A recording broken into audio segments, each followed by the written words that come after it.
Shalom, puji Tuhan bila kita bisa berjumpa kembali dengan Bapak Ibu kekasih dalam Tuhan lewat program Bible Study online CK7. Bapak Ibu dalam Tuhan, hari ini kita akan belajar bersama-sama melalui Mazmur pasal yang ke-99 dengan judul atau perikop Tuhan Raja yang Kudus. Melalui Mazmur ini kita kembali diajak untuk merayakan hadirnya kerajaan Allah di antara manusia. Dan kita dipanggil untuk menyanyikan puji-pujian kepada Tuhan. Sebab Dia adalah Allah yang kudus, Allah yang mulia. Nah, sebelum kita membaca bersama-sama pasal 99 ini dan belajar, merenungkan, serta mengambil hikmah dari Mazmur ini, mari saya ajak kita semua untuk masuk hadirat Tuhan. Kita memuji sembah Tuhan, Allah yang kudus, Bapa yang mulia, yang hadir di tengah-tengah kita. Kirana Yesus.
Suci, suci, Sucilah Tuhan selamanya.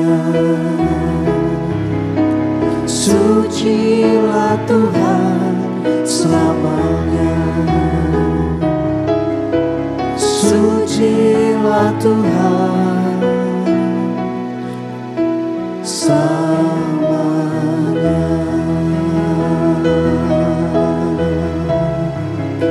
Engkau suci, Engkau Tuhan, Kau tulus, oh Tuhan, yang kami sembah, malam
kuasa-Mu nyata sempurna.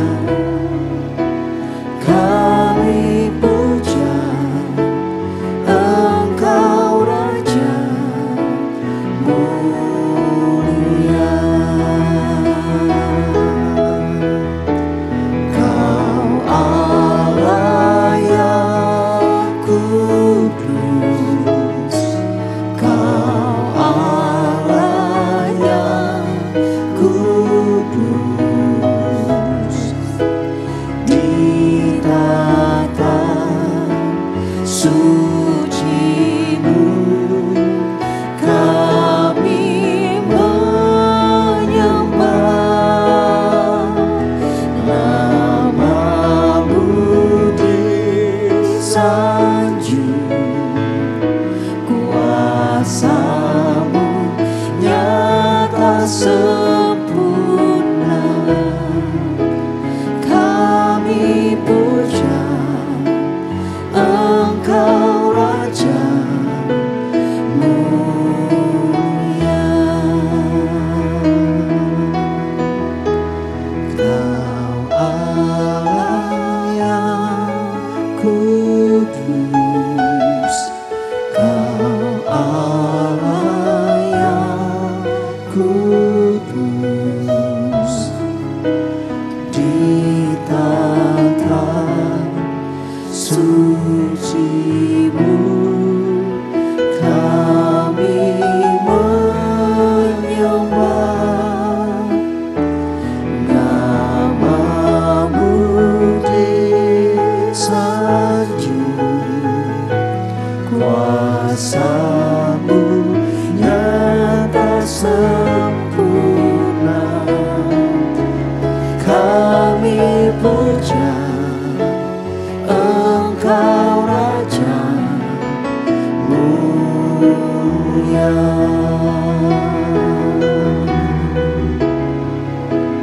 Kami puja Engkau Raja mulia.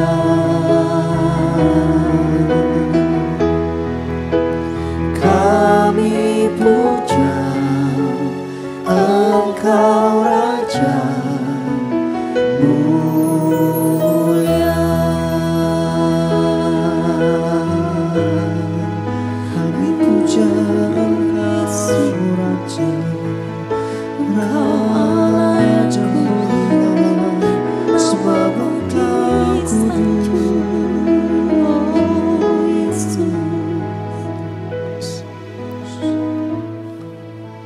Kami mengucap syukur ya Tuhan. Kerajaan-Mu hadir di tengah-tengah kami, bahkan hadir dalam seluruh kehidupan kami. Keberadaan kami menunjukkan kerajaan-Mu. Terima kasih ya Tuhan. Terpuji-pujilah nama-Mu. Tuhan Yesus, berkati proses belajar kami lewat Bible Study online CK7 ini. Kami menikmati hadirat-Mu. Kami menikmati pengurapan-Mu. Dalam nama Yesus urapi kami semua, baik hamba-Mu maupun umat-Mu, bersama-sama kami diberkati oleh Tuhan. Dalam nama Yesus, Allah yang kudus, Juru Selamat kami bersyukur, kami berdoa. Haleluya. Amin. Amin. Puji Tuhan, Bapak Ibu kekasih di dalam Tuhan, Mazmur pasal yang ke-99 kembali mengetengahkan mengenai superioritas Tuhan atas bangsa-bangsa, atas kehidupan manusia, dan menampilkan sifat-sifat moral Allah yang luar biasa, yaitu kekudusan, keadilan, kebenaran, dan juga kasih yang begitu besar nampak di dalam Mazmur pasal 99 ini. Yang tentu saja berseberangan dengan kondisi manusia, kondisi bangsa-bangsa. Semua sifat alami manusia berseberangan dengan sifat moralnya Allah ini. Allah yang kasih, penuh kasih, kita enggak. Allah yang maha kudus, kita enggak. Kita dikuduskan hanya oleh karena Allah sendiri. Allah adalah Allah yang adil dan bahkan Dia maha adil. Manusia tidak sampai ke situ. Nah, semua sifat moral Allah ini ditampilkan begitu luar biasa di dalam Mazmur 99 ini, yang diwakilkan di dalam satu kata, yaitu kuduslah Ia, atau Dialah yang kudus. Kata ini sekaligus membagi pasal 99 ini menjadi 3 bagian, yaitu ayat 1 sampai ayat yang ketiga. Diakhiri di ayat ketiga dengan kata kuduslah Ia. Ayat keempat dan ayat kelima. Lalu ayat ke-6 sampai ayat yang ke-9. Nah, Bapak Ibu saudara Tuhan, mari buka Alkitab kita bersama-sama di dalam Mazmur pasalnya yang ke-99. Mazmur pasalnya ke-99.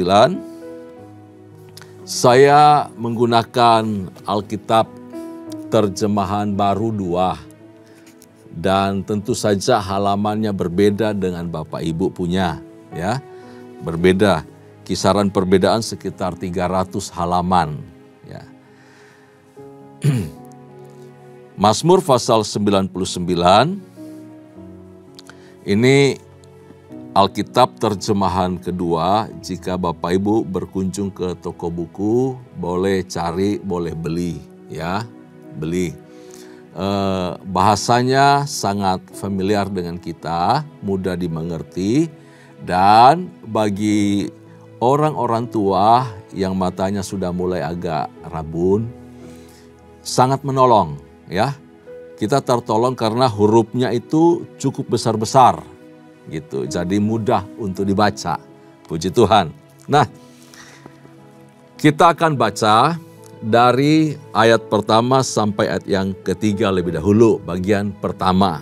Ya, saya akan pandu kita untuk membaca ayat pertama sampai ayat yang ketiga. Demikian firman Tuhan. Tuhan Raja yang kudus, Tuhanlah Raja. Biarlah bangsa-bangsa gemetar dan Ia bersemayam di atas kerubim. Biarlah bumi berguncang. Tuhan itu maha besar di Sion, Ia tinggi di atas segala bangsa. Biarlah mereka memuji nama-Mu yang besar dan dahsyat, Dialah yang kudus. Nah, dikatakan bahwa Allah adalah Raja yang besar, Raja yang mulia, Raja yang agung. Dia dahsyat mengatasi bangsa-bangsa. Bapak Ibu saudara Tuhan, Tuhan itu maha besar, maha kuasa, maha suci, maha mulia, bahkan maha-maha lainnya. Sifat ini sekali lagi berseberangan dengan keberadaan kita atau sifat yang kita miliki. Karena dia maha, jadi tak terjangkau dengan akal pikiran manusia. Kita terbatas. Otak kita terbatas, memahami maksud Tuhan, memahami kehendak Allah terbatas. Apalagi memahami rencana Tuhan, sulit sekali, tidak bisa.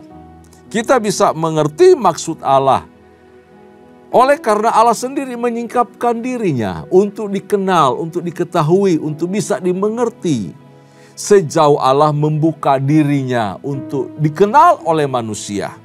Baik lewat penyataan umum, ciptaan-ciptaan, alam semesta, benda-benda di angkasa, makhluk hidup, itu adalah penyataan umum.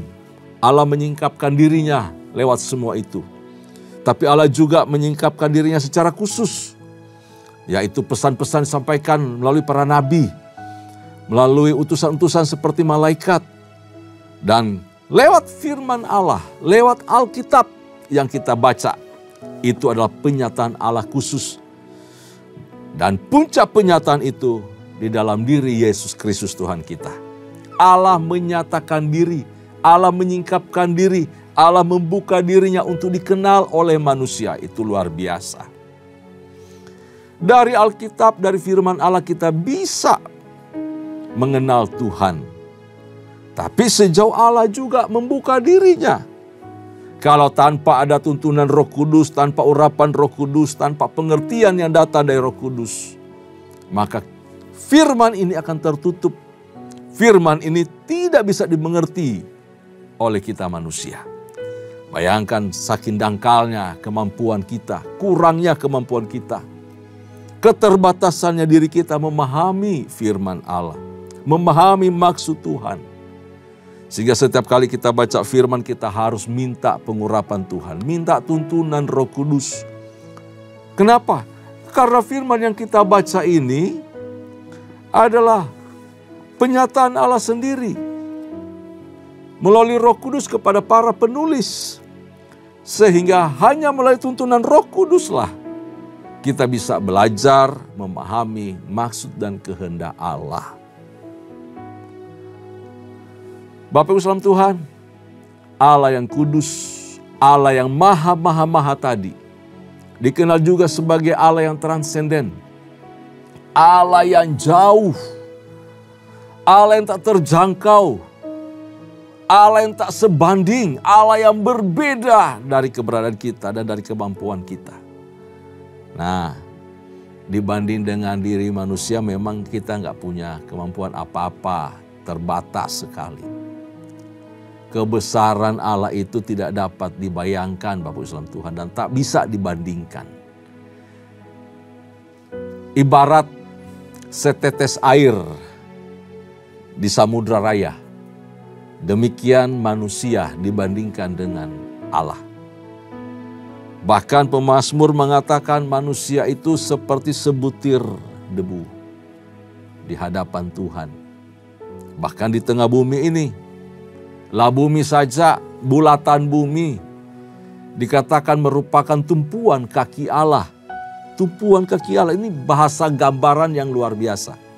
Penggambaran mengenai dahsyatnya Tuhan, hebatnya Tuhan, akbarnya Tuhan kita. Besarnya Dia, agungnya Dia, mulianya Dia. Namun, perhatikan di ayat yang kedua tadi. Berbeda dengan penyataan yang di atas, Allah yang maha besar itu. Tuhan itu maha besar di Sion. Ia tinggal di atas segala bangsa. Ternyata Allah yang maha, Allah yang transenden itu, Dia hadir dan berdiam di Sion. Di kota yang dipilihnya sendiri. Di kota yang terbatas, lingkup, Dia hadir membatasi dirinya di tengah-tengah manusia. Wah, itu hebat. Kalau Allah bisa melakukan hal itu karena Dia Allah.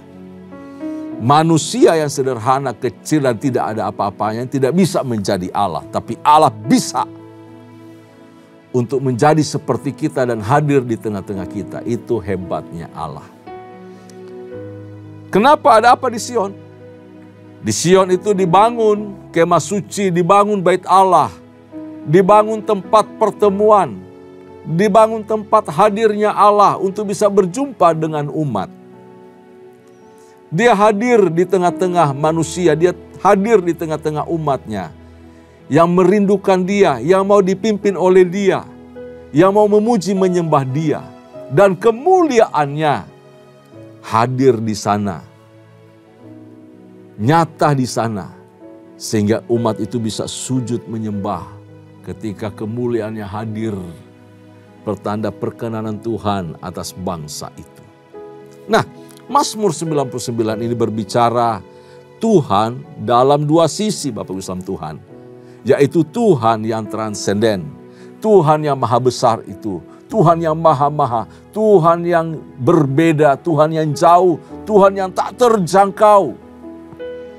Namun, Dia juga adalah Allah yang imanen. Allah yang hadir di tengah-tengah kita. Allah yang hadir di sebuah kota. Allah yang hadir dalam satu wilayah. Allah yang hadir dalam satu tempat pertemuan. Di tengah umatnya, di tengah umat manusia.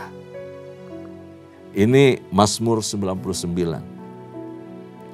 Mengetengahkan Allah yang transenden sekaligus Allah yang imanen. Imanen artinya hadir. Imanen artinya dekat. Imanen artinya ada di tengah-tengah kita. Bersama-sama dengan kita. Karena itu di dalam Injil Matius, Tuhan Yesus disebut sebagai Allah Immanuel. Allah yang hadir di tengah-tengah kita. Ya, Tuhan yang maha besar itu mau berkenan hadir. Berarti ada kerelaannya, ada perkenanannya, ada kehendaknya mau bersekutu dengan umat manusia. Ia bahkan mau hadir dalam kehidupan kita secara pribadi. Ia mau berdiam dalam hati kita, dalam hidup kita. Ia mau berdiam di tengah keluarga kita. Ia mau berdiam di kantor, di dunia pekerjaan kita. Ia Allah yang besar. Namun mau menjadikan hidup kita, diri kita, tempat di mana kita berada menjadi kediamannya. Itu luar biasa. Ya. Betapa kita harus menghormati hadirnya Tuhan dalam hidup kita. Ini tentu saja merupakan anugerah. Dia tidak bisa dipaksa untuk hadir, tapi Dia mau. Kita yang bisa membuka hati untuk mengizinkan Dia masuk bekerja. Diam. Ya. Jadi kita punya respon positif harusnya ya. Karena Dia mau hadir, Dia mau ada di tengah-tengah kita. Dikatakan bahwa respon kita harusnya adalah mengucap syukur kepada Tuhan. Biarlah mereka memuji nama-Mu yang besar dan dahsyat. Dialah yang kudus. Kita harus mengucap syukur dengan cara apa? Melayani dan memuliakan Dia. Memuji menyembah Tuhan. Melalui seluruh keberadaan kita, hidup kita. Dan juga bangsa-bangsa bisa melihat kuasa, kebesaran dan kasih Allah. Lalu kita memuliakan namanya. Yang kedua, tidak hanya mengucap syukur tapi kita sungguh-sungguh respect. Menaruh hormat kepada Tuhan. Dengan cara apa? Hidup kudus dan takut akan Tuhan. Dia adalah Allah yang kudus. Dia berkenan dengan umat yang dikuduskannya. Dan memberi hidup untuk kudus bagi Tuhan. Hanya menyembah kepada Tuhan. Hanya bertuhankan Kristus saja. Tidak bertuhankan yang lain. Apalagi menuhankan diri sendiri. Kekudusan Allah itu dinyatakan di dalam dan dipancarkan ke seisi dunia melalui umatnya. Melalui kita sendiri, melalui gerejanya, melalui kul kita, melalui keluarga kita. Kekudusan Allah itu harus terpancar keluar. Karena apa? Karena Dia hidup di dalam hidup kita. Kenapa? Karena kita adalah umat yang dikuduskannya. Dan kita adalah umat yang mempersembahkan hidup yang kudus setiap waktu, setiap hari lewat pikiran, perasaan, kehendak, perkataan, perbuatan kita. Kita mengkuduskan hidup ini bagi Tuhan. Khusus dipisahkan untuk Tuhan. Spesial bagi Tuhan. Dan hidup berkenan kepadanya. Mazmur ini juga merupakan mazmur ucapan syukur. Tadi dikatakan ya. Karena Allah adalah Raja yang kudus itu mau bekerja melalui kehidupan kita. Tidak hanya hadir, Dia mau bekerja di dalam kehidupan kita. Untuk apa? Untuk kerajaannya dinyatakan bagi bangsa-bangsa. Karena itu setiap kita, umat Tuhan, gereja Tuhan harus proaktif untuk menyatakan kemuliaan Allah. Hidup kita harus memancarkan kerajaan Allah, nilai-nilai kerajaan Allah. Di Sion, di hidup kita, di keluarga kita, di rumah tangga kita, di dunia kerja kita, di lingkungan masyarakat kita. Allah harusnya dikenal. Allah harusnya dipuji. Dia harusnya dilayani sebagai pribadi yang agung, pribadi yang mulia. Dan Dia adalah Allah yang dahsyat. Hal itu harus terpancar semua lewat ibadah kita, lewat apapun kita lakukan. Semua mencerminkan kerajaan Allah, pribadi yang kudus, pribadi yang penuh kemuliaan, pribadi yang agung, pribadi yang maha kuasa, pribadi yang juga mengasihi kita. Kita lanjutkan pembacaan di ayat-ayat berikut. Kita mulai dari ayat yang keempat sampai ayat yang kelima kita bacakan. Engkau Raja yang kuat, mencintai hukum. Engkaulah yang menegakkan kebenaran, hukum dan keadilan di antara keturunan Yakub. Engkaulah yang melakukannya. Tinggikanlah Tuhan Allah kita. Sujudlah menyembah pada tumpuan kakinya. Dialah yang kudus. Allah adalah Raja yang kuat. Dari Raja yang kuat ini tapi Dia tidak semena-mena. Dia tidak sembarang bertindak. Kenapa? Karena ada unsur keadilan. Pribadinya adalah hukum itu sendiri.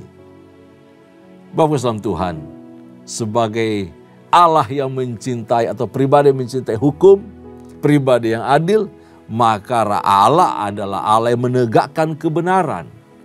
Dia benci dengan segala bentuk kecurangan. Dia benci dengan segala bentuk ketidakadilan. Kekudusan Allah itu menjelaskan kebesaran Allah yang mencintai hukum, mencintai kebenaran, dan menegakkan keadilan. Dikatakan di sini, di antara keturunan Yakub. Artinya di Israel. Di tengah-tengah kehidupan umat percaya yang menjadi milik kepunyaannya. Nah, pertanyaannya bagi kita pada saat ini, apakah kita mencerminkan kehidupan Allah yang hebat, Allah yang luar biasa itu sebagai umatnya? Apakah kita mencintai hukum, mentaati? Di masyarakat ada hukum, di keluarga ada hukum, ada aturan, ada norma-norma masyarakat. Norma rumah tangga, aturan-aturan rumah tangga sebagai anak.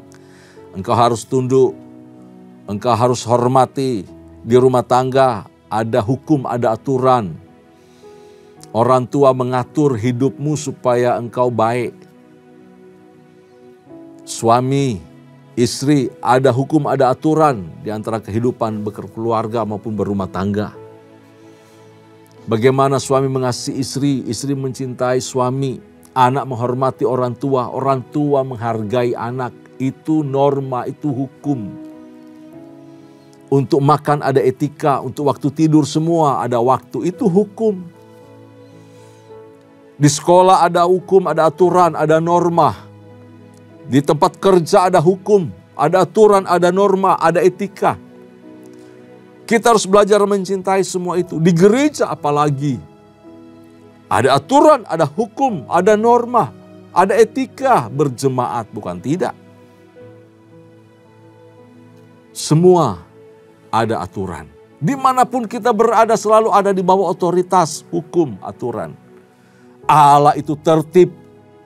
Tuhan kita tertib, Dia mencintai hukum, Dia mencintai keadilan, Dia mencintai ketertiban. Dia mencintai kebenaran. Dengan taat tunduk kepada aturan, kepada norma, kepada hukum yang ada, kita menjadi orang yang tertib hidup dan dituntun terus kepada kebenaran. Dimanapun kita berada, sekali lagi, kita berada di bawah hukum, di bawah aturan, di bawah norma, di bawah satu etika masyarakat. Sebagai bangsa Indonesia, ada hukum yang mengawal kita. Hiduplah tertib dimanapun kita berada. Kita tertib, secara pribadi tertib, di keluarga kita tertib, di dunia kerja kita tertib, di gereja kita tertib, maka disiplin ini akan memancar keluar ke tengah masyarakat. Dari orang-orang percaya menjadi orang yang taat hukum, tunduk hukum, maka bangsa ini akan menjadi bangsa yang tertib dan diberkati oleh Tuhan. Bagian yang ketiga yang terakhir yaitu ayat 6 sampai ayat yang ke-9, demikian firman Tuhan. Musa dan Harun tergolong imamnya, dan Samuel tergolong orang yang menyerukan namanya. Mereka berseru kepada Tuhan dan Ia menjawab mereka. Dari dalam tiang awan Ia berbicara kepada mereka. Mereka telah berpegang pada ketentuannya dan ketetapan yang diberikannya kepada mereka. Tuhan, Allah kami, Engkau telah menjawab mereka. Engkaulah Allah yang mengampuni mereka, tetapi yang juga membalas perbuatan mereka. Tinggikanlah Tuhan Allah kita dan sujudlah menyembah pada gunungnya yang kudus, sebab Tuhan Allah kita kudus. Nah, Bapak Ibu salam Tuhan, Allah yang maha tadi, maha hebat, maha hadir, maha kuasa, maha mulia, maha agung dan kudus itu, Dia juga Allah yang tidak hanya hadir di tengah umat, tetapi mau berinteraksi dan mau mendengar seruan, doa, teriakan dari umatnya. Wow, ini Allah yang hebat. Itulah tujuan mengapa Allah hadir di tengah-tengah kita. Supaya Dia mengalami kondisi kita, mengalami perasaan kita, memahami semua apa yang ada di sekitar kita. Ya, Allah adalah Raja yang menjawab umatnya dengan anugerah. Kenapa? Karena Dia mau berkenan hadir di tengah-tengah kita dan mendengar seruan. Setiap seruan hati, tetes air mata kita, percakapan kita, kerinduan kita. Dia tahu kedalaman hidup kita, kedalaman hati kita. Karena itu Ia menuntut umatnya agar hidup dalam ketaatan serta kasih kepadanya. Betul, kalau kita hidup dalam tuntunan, kasih, kemurahan Allah, sungguh-sungguh merasakan kebaikan Tuhan, maka hal itu akan mempengaruhi hidup kita untuk kita juga punya kasih yang besar kepada orang, kepada sesama. Yang lahir dari ketulusan, dari sikap hati yang sungguh-sungguh untuk memuliakan Tuhan saja. Bukankah kita bisa mengasihi karena Allah mengasihi kita lebih dahulu? Tanpa kasih Allah yang lebih dulu mengasihi kita, kita tidak sanggup mengasihi dan mengampuni orang. Gak bisa. Karena Dia telah mengasihi dan memenuhi hidup kita dengan cintanya, dengan kasihnya. Maka kita bisa meluapkan kasih itu, memancarkan kasih itu kepada orang yang ada di sekitar kita. Sehingga nama Tuhan dipuji dan dipermuliakan. Tinggikanlah Tuhan Allah kita. Dengan cara apa? Hidup kita yang menerima, yang mengalami kehadiran Allah. Dan sungguh nama Tuhan akan dipuji dan dipermuliakan oleh bangsa-bangsa, oleh orang-orang yang ada di sekitar kita. Mari jadilah umat Tuhan yang mempertontonkan kehidupan yang kudus. Sebab Allah kita adalah Allah yang kudus. Gereja harus menyerukan, harus hidup dalam kekudusan, harus mengagungkan kekudusan Allah. Kudusan harus terpancar dari seluruh umat Tuhan, jemaat, para pelayan, hamba Tuhan. Supaya apa? Dunia melihat Allah itu sungguh adalah Allah yang kudus. Tuhan, Yesus, pribadi yang kudus. Punya umat yang kudus. Punya gereja yang kudus. Punya keluarga yang kudus. Kita semua umat-umat yang dikuduskan Tuhan. Tundukkan kepala, kita berdoa. Terima kasih ya Tuhan, buat kebenaran firman-Mu. Pada hari ini kami telah belajar bahwa kami punya Tuhan, kami punya Raja, Raja yang kudus, Raja yang mencintai kebenaran, keadilan, kebaikan terpancar dari hidup-Mu. Dan hal itu harus memenuhi seluruh kehidupan kami, umat-Mu. Orang-orang percaya, pribadi-pribadi telah dipilih, dipanggil oleh Tuhan untuk menjadi umat kesayangan-Mu.